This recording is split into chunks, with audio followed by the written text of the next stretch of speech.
I remember I was working for an oil company in Houston way back in the 1980s.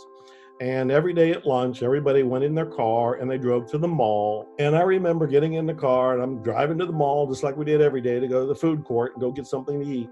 And I Mm. got to the stop sign and something in me said, turn left. There was an inspiration. There was something knocking inside of me. It said, turn left.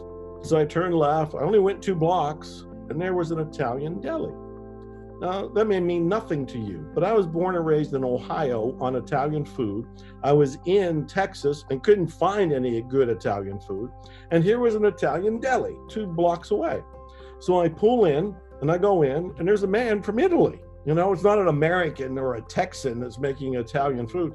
It's actually a man from Italy with real authentic Italian food. I order a sandwich, but because now I'm kind of late, I got the sandwich and I brought it back to my office where I was working and I ate it and tears came to my eyes. It was so good. And so I picked up the phone and called the Italian at the deli. And he thought I was calling to complain. And I said, no, I just want you to know I haven't had a sandwich like this in 10 years. And he thanked me. And I thought, he doesn't get it. So I closed my office door and I had his menu. I rewrote his menu. I completely laid it out on a computer with the type and everything. I went to the printer and I printed it, 500 copies of his new menu.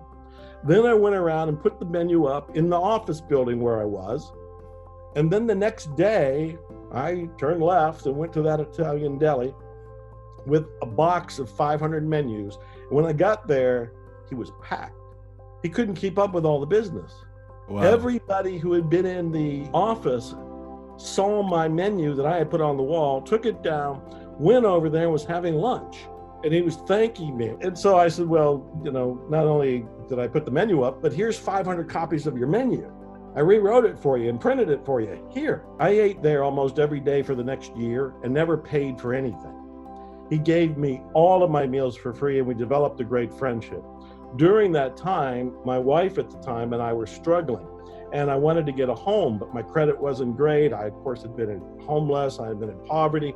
I couldn't get owner financing. I couldn't get anything. Along the way, one day he said he was moving and he wanted me to have his house. He turned it over to me and just asked me to make the payments on his house. I could never have egotistically strategized that and created an intention that would have helped me find an Italian deli 2 blocks away, get free food for a year, and then end up moving into a house that I didn't have to buy through traditional ways. I couldn't do that with any sort of intention that I can even imagine today. But inspiration did.